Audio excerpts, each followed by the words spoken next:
आप सभी को मेरा नमस्कार। कल के एपिसोड में मैंने मुलायम सिंह यादव के जो जीवन वृत्तांतों के बारे में आपको बताया था,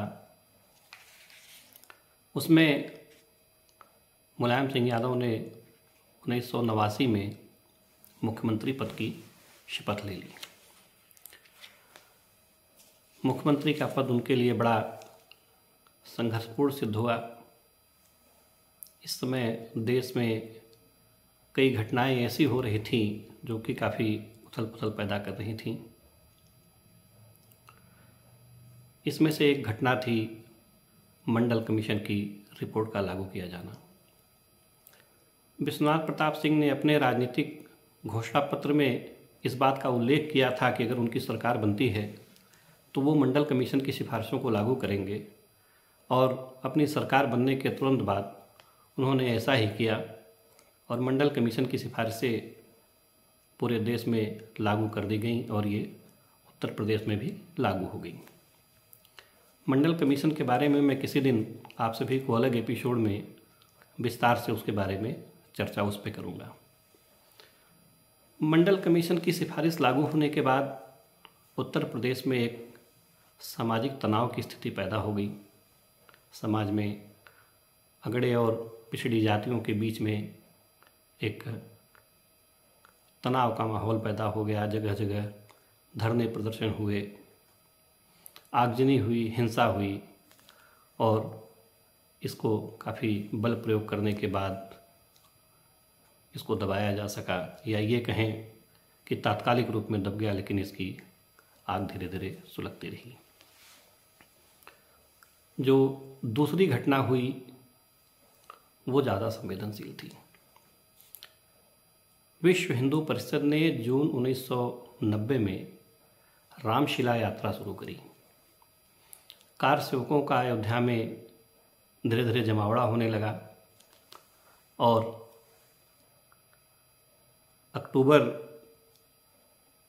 30 अक्टूबर 1990 को विश्व हिंदू परिषद के आह्वान पे कार सेवा के लिए अयोध्या पहुंचे। पुलिस ने कानून व्यवस्था को आधार बनाते हुए गोली चला दी, जिसमें कई कार सेवकों के मारे जाने की सूचना प्राप्त हुई। इस घटना ने पूरे देश में एक अलग सांप्रदायिक माहौल तैयार कर दिया। इस घटना का अंतर्राष्ट्रीयकरण भी हुआ और कई विदेशी पत्रकार भी इस घटना की सच्चाई को देखने और जानने के लिए उस समय अयोध्या आए। मुलायम सिंह यादव उस समय मुख्यमंत्री थे, तो मुख्यमंत्री होने के नाते सारी जिम्मेदारियां उन तक पहुंची। उनकी छवि को भी काफ़ी नकारात्मक रूप में पेश करी गई।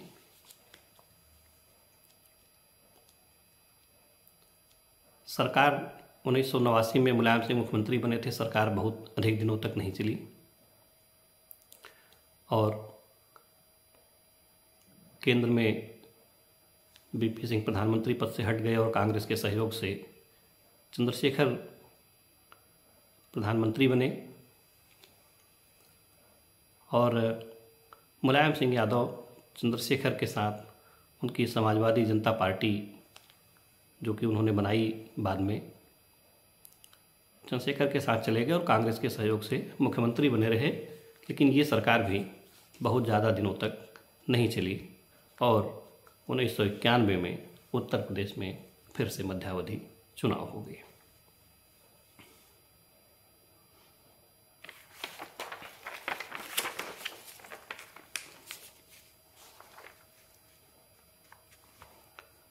उन्नीस के चुनावों में राम लहर पर सवार होकर के भारतीय जनता पार्टी उत्तर प्रदेश की सत्ता में आ गई और कल्याण सिंह मुख्यमंत्री बन गए। मुलायम सिंह यादव विपक्ष के नेता के रूप में काम करते रहे। हालांकि 1991 के चुनाव में चंद्रशेखर और मुलायम सिंह की समाजवादी जनता पार्टी को विधानसभा में काफ़ी कम सीटें प्राप्त हुई थी और मात्र उनके 29 विधायक जीत करके उस विधानसभा में पहुंच पाए थे।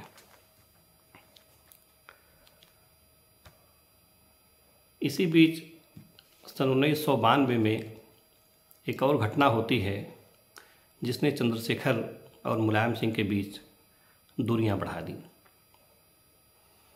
उत्तर प्रदेश में राज्यसभा के चुनाव होने थे और 29 विधायकों के बल पे एक भी व्यक्ति का राज्यसभा में जा पाना संभव नहीं था। तो चंद्रशेखर उस चुनाव में मोहन सिंह को राज्यसभा भेजना चाहते थे प्रत्याशी बना करके, लेकिन मुलायम सिंह ने उस समय अपने चचेरे भाई प्रोफेसर राम गोपाल यादव को पार्टी की तरफ से अधिकृत प्रत्याशी बना दिया। चंद्रशेखर नाराज हो गए, उन्होंने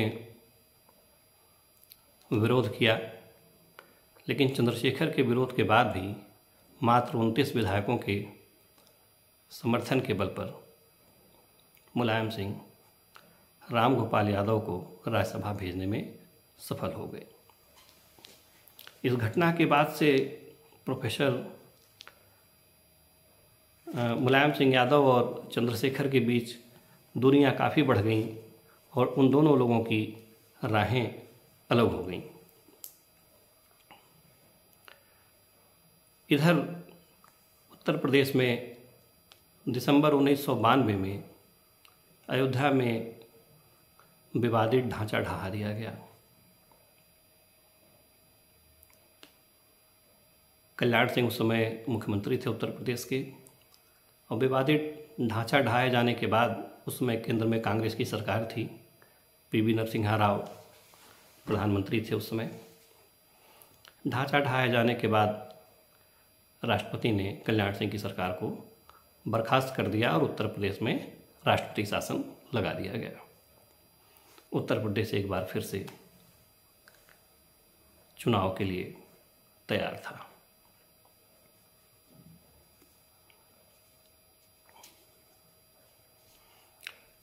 इसी बीच चंद्रशेखर से अलग होकर के मुलायम सिंह यादव ने एक खुद के अपने नए दल का गठन किया और उसे नाम दिया समाजवादी पार्टी। अभी तक मुलायम सिंह दूसरे नेताओं की या पार्टी में रह करके अपनी राजनीति करते रहे। जैसे शुरुआत में वो लोहिया जी के साथ संयुक्त सोशलिस्ट पार्टी में उनके रहे, फिर उसके बाद चौधरी चरण सिंह के बीकेडी में रहे, फिर लोक दल में रहे, बाद में जनता दल में रहे, उसके बाद चंद्रशेखर के साथ समाजवादी जनता पार्टी या सचपा में आ गए। लेकिन पहली बार ऐसा हुआ कि मुलायम सिंह ने अपनी खुद की पार्टी बनाने का ऐलान किया और उसका नाम दिया समाजवादी पार्टी, और उसको चुनाव चिन्ह साइकिल मिला, जिसका कि मैं पहले अध्याय में वर्णन कर चुका हूँ। उत्तर प्रदेश के राजनीतिक समीक्षक सभी लोगों का ये मानना था कि कल्याण सिंह ने भगवान राम के लिए अपनी कुर्सी कुर्बान करी है, तो जो विधानसभा अगला चुनाव होगा उसमें उनको पूरी तरह से समर्थन मिलेगा, सहयोग मिलेगा और उनकी सरकार बनेगी। मुलायम सिंह ज़मीनी नेता थे और वो ज़मीन की स्थितियों से बहुत अवगत रहा करते थे। उनको भी ये लग रहा था कि भारतीय जनता पार्टी को सत्ता में आने से रोक पाना बड़ा असंभव कार्य है, इसलिए उन्होंने एक नया दांव चला। उन्होंने एक प्रदेश के, या मैं कह सकता हूँ देश के बड़े दलित राजनेता कांशीराम की बहुजन समाज पार्टी से गठबंधन कर लिया। कांशीराम समाज के सबसे निचले पायदान पे निचले तबके लोगों के लिए लंबे समय से संघर्ष करते रहे। उन्होंने पहले अपनी पार्टी DS4 बनाई, बाद में संगठन बनाया, बाद में उन्होंने अपनी पार्टी बहुजन समाज पार्टी बना ली। कांशीराम के बारे में मैं विस्तार से किसी दूसरे एपिसोड में आपसे चर्चा करूंगा। उत्तर प्रदेश में अनुसूचित जात की वोटरों के ऊपर बहुजन समाज पार्टी का दखल तेजी से बढ़ता जा रहा था और कांग्रेस जितनी कमज़ोर हो रही थी, बहुजन समाज पार्टी में अनुसूचित जात के मतदाता उतनी तेज़ी से जुड़ते जा रहे थे और कांशीराम लगातार अपने राजनीतिक जनाधार को बढ़ाने के लिए संघर्ष कर रहे थे। मुलायम सिंह यादव ने कांशीराम से गठबंधन कर लिया। समाजवादी पार्टी और बहुजन समाज पार्टी का गठबंधन हुआ और जब 1993 में उत्तर प्रदेश विधानसभा के चुनाव परिणाम आए तो एक बार फिर राजनीतिक विश्लेषक गलत साबित हो गए। भारतीय जनता पार्टी सरकार नहीं बना सकी। समाजवादी पार्टी और बहुजन समाज पार्टी कुछ बाहरी दलों के समर्थन से सरकार में आई और मुलायम सिंह यादव उत्तर प्रदेश के दूसरी बार मुख्यमंत्री बने।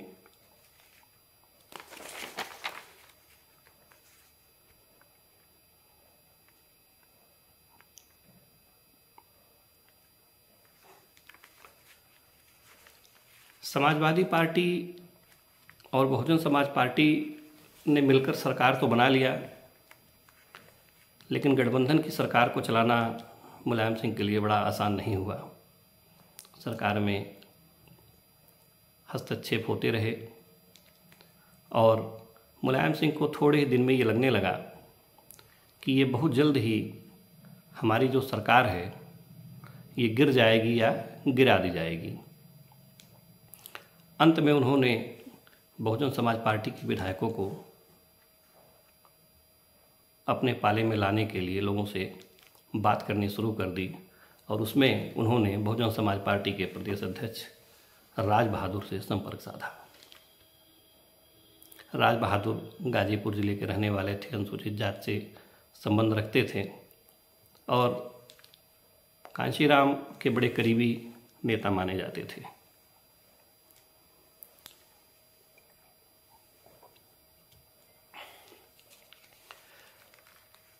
इस बात की भनक कांशीराम तथा बहुजन समाज पार्टी की दूसरे नंबर की नेता सुश्री मायावती को लग चुकी थी और उन्हें ऐसा लग रहा था कि अब मुलायम सिंह यादव बहुजन समाज पार्टी को तोड़ देंगे। इसलिए उन्होंने भारतीय जनता पार्टी के नेताओं से संपर्क साधना शुरू कर दिया। भारतीय जनता पार्टी के नेताओं ने पूरी तरह से मुलायम सिंह यादव को पद से हटाने के लिए बहुजन समाज पार्टी को समर्थन देने का वादा किया। कांशीराम उस समय बीमार थे और अस्पताल में भर्ती थे, तो बहुजन समाज पार्टी के जो फैसले थे उसको देखने का काम व्यवहारिक रूप में मायावती किया करती थी। मायावती ने उत्तर प्रदेश के राज्य गेस्ट हाउस में, स्टेट गेस्ट हाउस में अपने विधायकों की एक बैठक बुलाई और उसी बैठक के दौरान उत्तर प्रदेश का चर्चित गेस्ट हाउस कांड हो गया। तारीख थी 2 जून 1995। समाजवादी पार्टी के लोगों ने उस गेस्ट हाउस पे हमला बोल दिया, मारपीट करी गई और उस समय भारतीय जनता पार्टी के एक वरिष्ठ नेता थे ब्रह्मदत्त द्विवेदी, उन्होंने बीच बचाव किया और किसी तरह से वहाँ से स्थितियाँ संभाली गई। गवर्नर मोतीलाल वोरा ने उस समय सीधे प्रशासनिक हस्तक्षेप किया और पुलिस को कार्रवाई करने के निर्देश दिए। ब्रह्मदत्त द्विवेदी फर्रुखाबाद के रहने वाले थे, भारतीय जनता पार्टी के प्रदेश के नेता थे, कद्दावर नेता। बाद में उनकी हत्या कर दी गई। उनकी हत्या के बाद उनकी पत्नी भी फर्रुखाबाद से श्रीमती प्रभा द्विवेदी भी विधायक रहीं। वर्तमान में उनके पुत्र सुनील दत्त द्विवेदी, मेजर सुनील दत्त द्विवेदी भी उत्तर प्रदेश विधानसभा में विधायक हैं। गेस्ट हाउस कांड के बाद मुलायम सिंह मुख्यमंत्री पद से हट गए तथा भारतीय जनता पार्टी के सहयोग से मायावती उत्तर प्रदेश की मुख्यमंत्री बन गई। राज्यपाल मोतीलाल वोरा ने उन्हें पद और गोपनीयता की शपथ दिलाई।